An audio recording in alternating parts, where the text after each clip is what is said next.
Estamos de volta no Arena Livre, hoje conversando com o diretor regional do SESC São Paulo, Danilo Santos de Miranda. Em nossa companhia, nesta arena também, o deputado Simão Pedro, do PT. Uma satisfação recebê-lo conosco, deputado. Sua primeira intervenção, por favor. Obrigado, Machado. Queria deixar um abraço no deputado Hamilton Pereira, no deputado Adriano Diogo. Alegria ter o Danilo Miranda aqui conosco, né? Danilo, eu, quando vim do Paraná, fui acolhido pela população da Zona Leste de São Paulo, que é um verdadeiro país, né? Em termos populacionais, um povo muito sofrido. E eu tenho hoje constatado a presença cada vez maior do SESC naquela região. Tive a oportunidade de visitá-lo lá no SESC Belenzinho, onde vocês levaram a administração do SESC, né? Primeiro, dar os parabéns por isso, né? Aquela maravilha que é o SESC lá em Itaquera, com tudo que permitiu de oportunidade para o nosso povo ter acesso ao lazer, à cultura, né? Tem previsões do SESC ampliar a sua presença naquela região que é o mundo? Eu falei 4 milhões, mas se olhar a grande Zona Leste, incluindo Guarulhos, Itaquá, aquilo aumenta muito mais, né? Olá, Suzano Mogi, deputado. Pois é. Simão, prazer grande também ter aqui você ao nosso lado. A Zona Leste é a maior parte da cidade de São Paulo, se nós separarmos a cidade em 4 ou 5 pedaços. Centro, norte, sul, leste, oeste. Leste é a maior. Sabemos disso, o Adriano também milita na região, sabe disso e sabe muito bem como funcionam essas coisas. Nós estamos presentes há muito tempo lá, mas é pouco. Por quê? Porque a carência é grande. A carência de equipamentos, a carência mesmo de oportunidades, né? Não apenas na questão do emprego, a questão, sobretudo, de conhecimento. Isso, várias instituições têm feito um grande esforço. A USP, outras universidades, a Unifesp, enfim, tem várias instituições vinculadas. E o SESC não podia ficar de fora.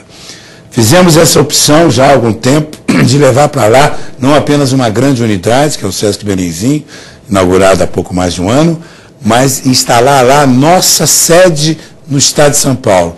Estamos muito felizes lá. É um lugar muito especial, a antiga fábrica da Santista, onde nós nos instalamos de maneira muito produtiva, com excelente resultado.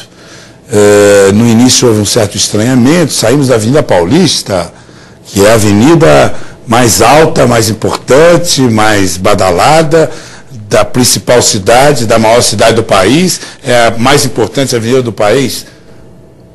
Tiramos e levamos lá para a Avenida para o Belenzinho, ao lado do cemitério da Quarta Parada. Cemitério do Braço. Cemitério do Braço. A controvérsia, do Braço da Quarta Parada. Companhia ao nosso lado, que não nos perturba e nós não os perturbamos. A paz reina. Perfeito. Bom, muito bem. Boa. Temos planos, além de Itaquera, que está lá colocado numa parte, na região ali, na antiga Fazenda do Carmo, próximo do São Mateus. Temos planos, sim. Estamos querendo ir mais fundo na Zona Leste. Visitamos umas áreas já recentemente, lá para o lado do Itaim Paulista, na Avenida Marechal Tito. Estamos conversando com algumas instituições, enfim. Gostaríamos muito de instalar mais uma unidade lá o mais breve possível. Por quê? Porque sabemos da importância daquele mundo fantástico.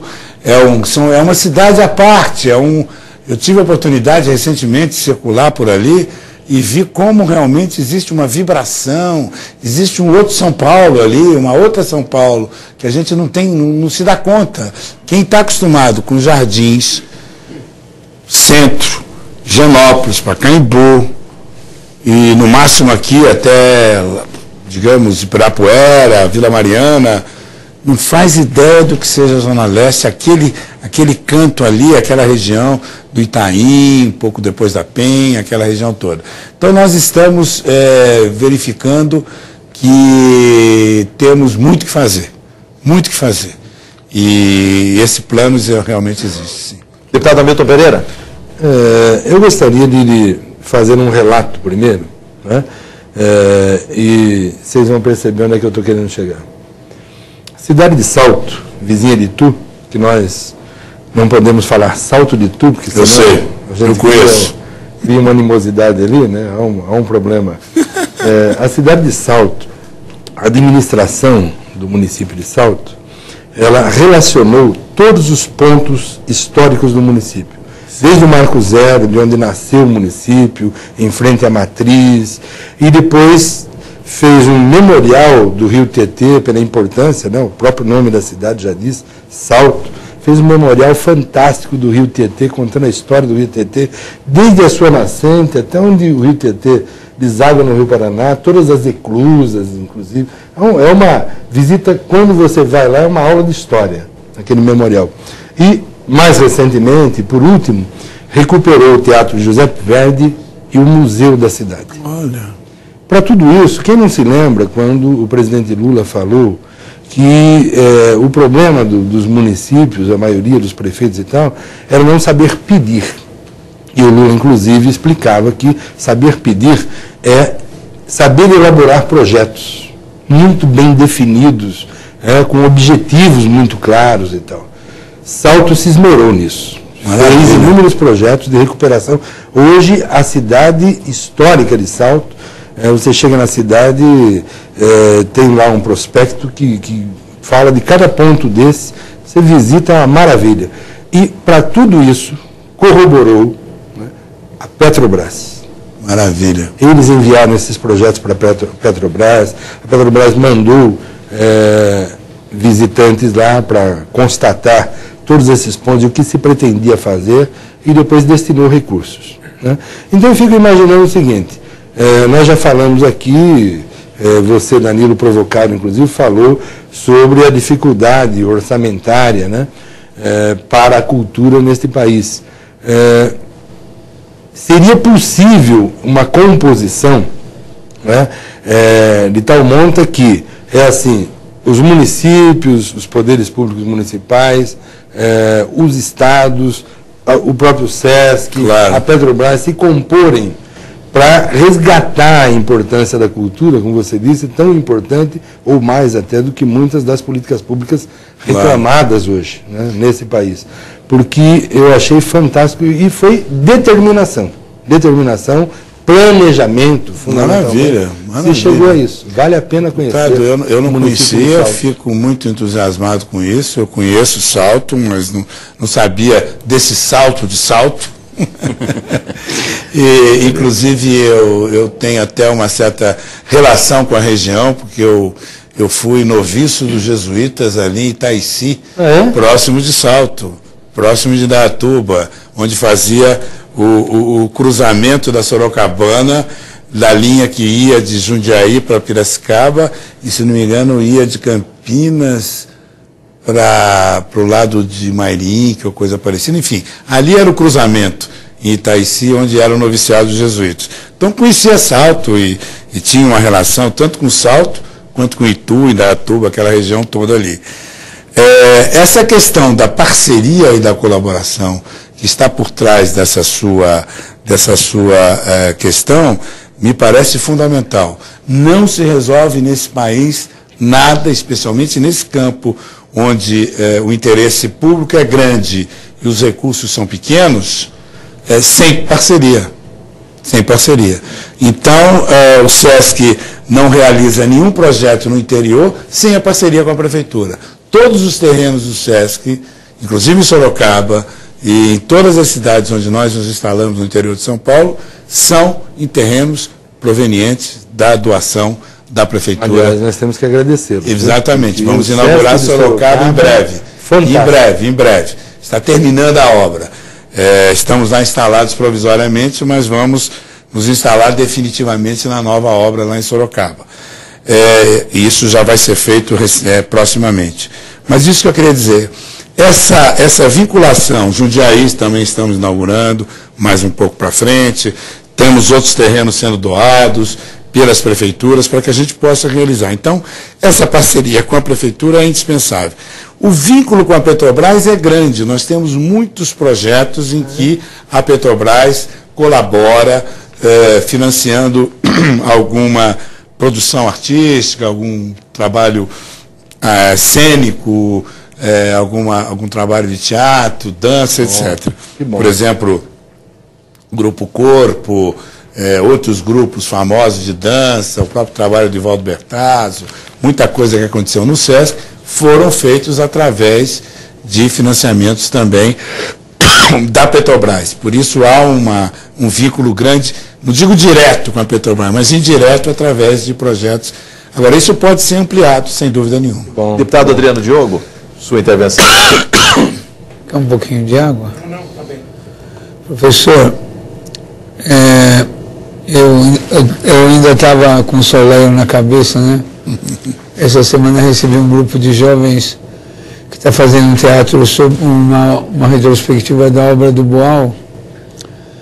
Eles me pediram para falar sobre teatro jornal, né? Aí eu falei das efemérides como uma coisa maravilhosa do cotidiano, né? A riqueza do cotidiano, a beleza do cotidiano.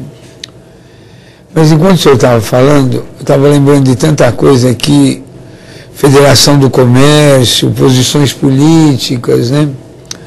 Textos complicados que eu tenho visto, mas eu queria perguntar para o senhor o seguinte: o Brasil, e o senhor forjou uma expressão que a escravidão é o nosso holocausto. E que nós não contamos a história desse holocausto tão longo, né? A gente vai para a escola e aprende que a escravidão se resume à princesa Isabel no dia 13 de maio, que nem brasileira era.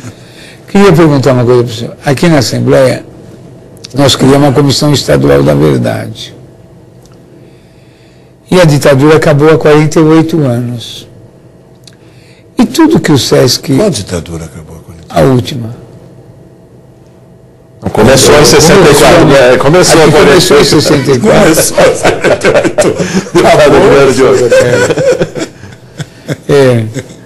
A que começou em 64, terminou em 84 oficialmente.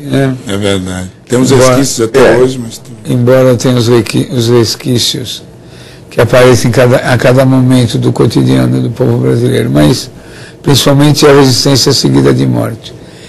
Eu queria perguntar para o senhor, com tantas contribuições que o SESC deu, cinema, tudo,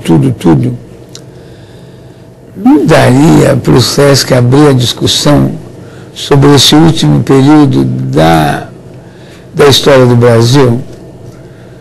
Estava lembrando do Boal, da Eleni Guariba, de tanta gente que foi preso e morreu, tantos cineastas. Cara, Adriano... Porque como 68 foi a Revolução Cultural... É verdade. Fala um pouquinho a França e outros países, né?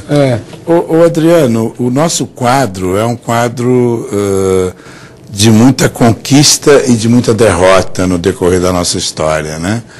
Nós temos momentos graves pelos quais toda a minha geração, e aqui alguns não são da minha geração, mas conhecem muito bem, sabe o que aconteceu, você sabe muito bem o que eu estou falando. Todos sofremos uma ditadura, sobretudo uma impossibilidade de uma participação democrática efetiva durante um longo período. Não foi o único, a última ditadura nossa não foi a única, tivemos antes e tivemos outras marcas terríveis na nossa história em decorrência de processos históricos que são responsabilidade nossa e que foram construídos pela humanidade no próprio país e fora do país. Nosso passado escravocrata, nosso verdadeiro holocausto negro, que para mim é o maior de todos, na medida em que você tem um continente inteiro, né, sendo escravizado durante milênios, não é uma coisa de séculos, não é uma coisa de época, e que até hoje ainda paga um preço caríssimo, sem muita perspectiva. Se nós considerarmos o mundo de hoje, a gente olha para a África, vê como existe ainda hoje uma questão gravíssima lá. Sabemos que nós temos perspectivas positivas hoje que não existem na África, né? E tivemos essa mesma situação no passado. Então nós temos muita coisa negativa, mas estamos construindo, estamos vencendo barreiras, estamos superando questões. Essa questão da Comissão da Verdade é uma questão que vai ter que ser colocada. Nós queremos saber toda a nossa história. Não há necessidade de pensar que temos que punir absolutamente todo mundo que cometeu, porque tem anistia, tem um processo histórico por cima, etc, etc. Mas saber a verdade, nós temos que saber. Isso não tem como, não existe esse...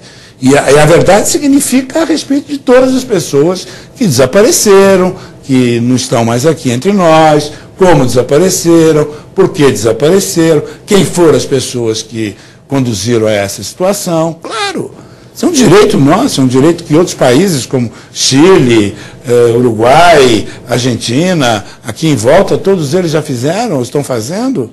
Não é? Por que nós não vamos fazer? Temos que fazer, claro. Né? Esse é um processo natural que vem aí. Agora, o que depender da gente, nós queremos trabalhar na perspectiva da construção da cidadania. Se isso é uma parte fundamental da construção da cidadania, claro que nós temos que nos envolver. Deputado Simão Pedro? Até porque, Danilo, o deputado Adriano, até porque conhecer a história e aquilo que nós constatarmos que foi negativo para que não se repita, claro, ou que a gente possa claro, ir superando e combatendo os resquícios, como o deputado Adriano constatou que, e você também, como ainda existe, né? Tortura em delegacias, é verdade, né? Morte, prisão seguida de morte, uma série de outros resquícios, né? Perseguição a jornalistas, inibimento da liberdade de expressão e assim por diante, né? Mas, Danilo, quando você estava falando da Zona Leste, desculpe voltar, Adriano, a esse tema, mas eu acho muito importante aproveitar a sua presença. Quando você estava falando da Zona Leste, você estava falando da sua constatação dessa beleza, dessa riqueza que existe, um mundo a ser percebido, né? Eu queria te perguntar, o SESC tem levado assim, artistas muito importantes no teatro, na dança, na música, né? Tem dado oportunidade para que pessoas, por exemplo, lá do fundo da Zona Leste ou no fundo do interior possam ter acesso aos artistas, peças importantes, mas você também falou muito rapidamente, passou muito rapidamente dessa coisa da cultura popular, da cultura da periferia, que eu percebo que hoje vários artistas, por exemplo, no cinema, né, tem muita gente resgatando a... música no cinema, no teatro, muita gente. Eu também queria te aproveitar, além de você comentar sobre isso, como que o SESC está trabalhando com isso, mas eu também percebo que hoje, quando a gente fala de cultura, de novas ferramentas, como que a mídia, as novas mídias, as redes sociais, a internet, por exemplo, tem impactado, tem trazido novos desafios, né? Por exemplo, na música, esse debate da lei autoral, mas eu percebo também que o SESC está na vanguarda, por exemplo, no uso no debate sobre o software livre, sobre trazer... queria que você comentasse um pouco. Olha, nós estamos vivendo um momento muito especial, onde a periferia está começando a ganhar uma projeção. E quando eu me refiro à periferia, eu não estou me referindo apenas à periferia de uma grande cidade como São Paulo. Eu estou falando de tudo que está fora daquilo que é o chamado mainstream, ou o eixo. Fora do eixo Rio-São Paulo, né, a coisa que a Nessi Brandão falou agora há pouco do Nordeste, da importância da chegada dela no Nordeste. Nós temos alguns elementos que avançamos ultimamente, precisamos dar conta disso e ir adiante. Por exemplo, nós temos pelo menos 3 significativas experiências recentes. Uma são os chamados pontos de cultura, que significam a presença do Estado em toda essa rede de ação cultural espalhada pelo país inteiro, que foi implementada nos últimos anos e que precisa continuar a se desenvolver e ampliar.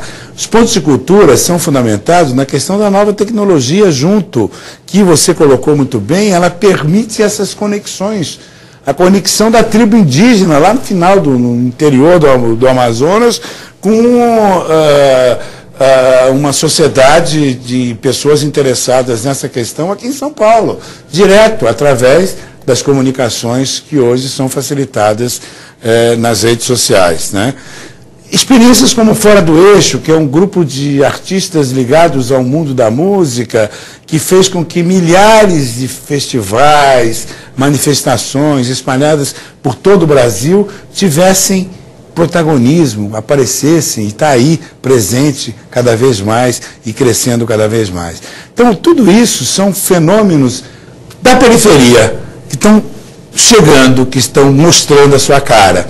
Então, essa coisa de mostrar a cara daqueles que estão construindo uma cultura que tem a ver com raízes populares e, ao mesmo tempo, podem ter protagonismo, podem mostrar o seu trabalho, é extraordinário. Então, nós temos que ampliar isso cada vez mais. Nós temos um compromisso com isso na medida em que nós estamos antenados, estamos ligados às coisas que estão acontecendo. Não é mérito só, claro que a gente vai atrás, mas é mais do que isso, é dar resposta àquilo que é necessário fazer. Isso que é fundamental. Deputado Hamilton Pereira, breve pergunta para breve resposta. Estamos chegando ao final do programa já. Que pena. Na sua primeira fala, você falou sobre essa heterogeneidade do Brasil, essa coisa fantástica. Né? Eu venho lutando há bastante tempo por um projeto que cria um programa estadual de doação de medula óssea. E as pesquisas, por conta desse projeto, acabaram me desnudando essa realidade aqui do Brasil. O Brasil é possivelmente o país de maior miscigenação de raças do planeta. Ah, eu também acho isso. Por isso que há essa dificuldade do paciente encontrar alguém da sua compatível. Exatamente. Mas, ao mesmo tempo, isso oferece para nós, né, uma oportunidade do ponto de vista cultural a mais diversificada, a mais heterogênea, provavelmente, do mundo. Né? Eu acho que a nossa diversidade cultural, né? Tem a biodiversidade e a nossa diversidade cultural. Exatamente. É fantástico, deputado. Eu reconheço isso como algo muito especial. É o nosso grande asset, ou a nossa grande riqueza, o nosso grande ativo, né? Acho muito importante, sim. A brevíssima pergunta do deputado Adriano Diogo, antes das considerações finais. O senhor acha que vai dar para superar? Eu acho que a educação não serve para nada, a educação formal. Que a única coisa que faz serve, ensina a ler, a escrever, a entender assistir televisão. Então, queria perguntar o seguinte: quando é que a cultura, as diferentes formas culturais do povo e suas expressões vão desenvolver essa subjetividade para esse país sair desse atraso? Quando a educação formal abrir-se para a cultura efetivamente. Há um divórcio no nosso país, eu não estou acusando ninguém em particular, até há esforços grandes. Recentemente, o Ministério da Cultura e o Ministério da Educação celebraram um acordo mais para aproximar. Eu não consigo entender como a cultura e a educação não estão presentes. Um país como o nosso, que tem uma comunidade ligada à educação formal de mais de 50 ou 60 milhões de pessoas, entre alunos, professores, funcionários, em todas as carreiras, em todos os níveis de baixo, até do pré-escola até o pós-doutorado, digamos assim, se junta uma multidão. Nós temos um consumo cultural baixíssimo, não é? Do livro, da música, do teatro. Por quê? Porque a educação formal não prepara, não induz, não leva o indivíduo, não tem vínculo uma coisa com a outra. Para mim, esse é o maior problema. O dia que a cultura, de modo geral, estiver inserida, envolvida, colocada no modelo educacional, efetivamente, para valer, em todos os sentidos, saindo das amarras dos processos educativos formais rigorosos, indo para a busca de uma educação relativamente participativa, envolvida, a gente começa a mudar essas coisas. Uma brevíssima pergunta, deputado. Inclusive, o senhor já emenda a sua saudação ao nosso convidado. Só para dizer que eu concordo plenamente. Eu tenho tido, por exemplo, um trabalho de ver se a gente consegue colocar, por exemplo, a disciplina de música como uma disciplina na escola, que aliás tem voltar, porque no meu tempo de escola a gente tinha canto orfeônico. Pois é. E a música, era a forma de música que a gente tinha. E trabalhos manuais, que também era outra. Mas a música humaniza, a música... Claro! Então, tem tudo...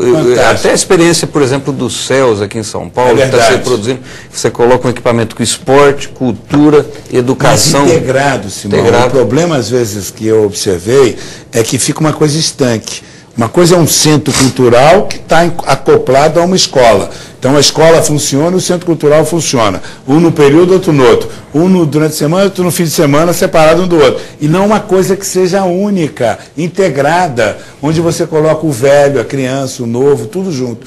Só para completar, viu, meu caro Jorge, eu sei que o tempo está correndo, eu queria só deixar uma colocação que para mim é fundamental. E nós estamos falando de periferia, estamos falando do interior, que para mim é uma região, digamos, muito evoluída do ponto de vista material e econômico do país. Se nós considerarmos um corte no país, onde está a sociedade mais avançada do ponto de vista econômico e social, é o interior de São Paulo e outros interiores. Mais do que na capital, por quê? Porque a periferia, de alguma forma, leva uma média mais para baixo. Enquanto que no interior você tem uma média mais elevada do ponto de vista de padrão de vida, de recursos econômicos e sociais. Do ponto de vista cultural, não.